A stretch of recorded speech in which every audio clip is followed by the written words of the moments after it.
Wolf Moon and Wolf Legends and Lore. This is part 2.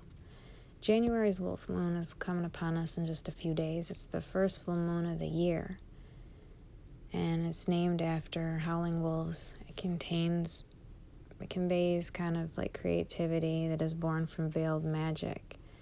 Wolves are really communicative around this time. Like I said, this is my second video, and the link for the first one is down below, and that one is actually more descriptive, but since I love this topic, I couldn't help myself, and I wanted to go into some more detail, more about wolves this time.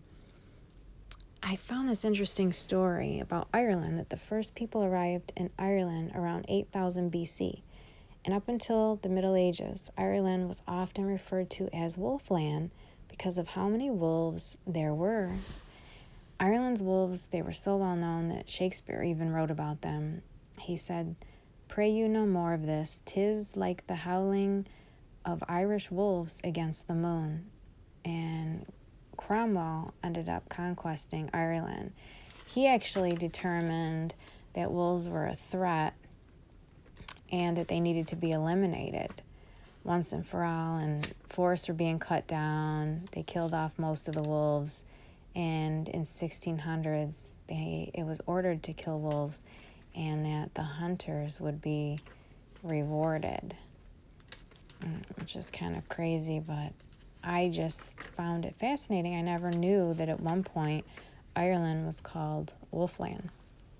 Then I found something called the Satricon. It was written by Roman Petronius, AD 64, and it contains like one of the earliest descriptions of werewolf transformation. I found that interesting. Then I stumbled upon something about wolves with rabies, that might have been where they got the werewolf transformation from as well.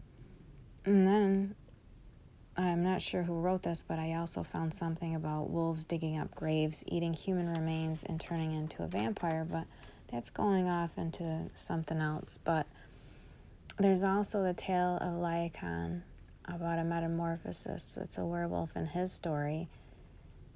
And then I also found the Mesopotamian epic of Gilgamesh. It's a transformation initiated by the gods of a man into a wolf, which I thought that was kind of cool as well. And then I read something else. They're called the Saludadors. They're healers, and they had healing powers, and only a few possessed this gift. They restore people back to health with their words, breath, or saliva.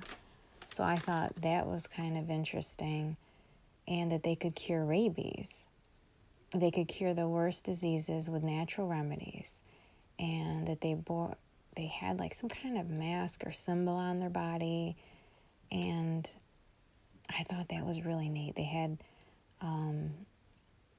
it said like their tattoo was like the wheel of St. Catherine, like an ancient sun symbol. So I thought that was interesting as well when I was looking up things, because maybe they were able to help some of, how they mentioned like wolves having rabies, and these healers could fix that. But then I read a little bit more into Laocoon, king of Arcadia. He had transformed into a wolf. I'm not sure if you ever heard that story, how he got transformed, but there was like a spell cast on him. And then in the year of 600, a priest named Romanus, he arrived in Rowan, and he promised to deal with the gargoyles, and the residents agreed to build a church in town about this. It said that he used a bell, book, and candle, and a cross. How funny, bell, book, and candle. But anyways, the legend states that Romanus subdued a dragon with the sign of the cross and restrained the dragon with a leash made from his own robe, and the dragon was burned at the stake. And then in Celtic history, the Celts were distinguished hunters, and they believed heads of their prey were infused with magical abilities, which attracted luck and repelled evil. And back to another interpretation suggests that gargoyles were the embodiments of mortal souls condemned there for their sins while they were saved from damnation. And that was the cost of their transgressions. I just thought, okay, that doesn't have to do with werewolves, but I just thought that was interesting. But back to King Lycaon. He was the first werewolf. He ruled over the land of Arcadia, and he had thousands of men and women under his command.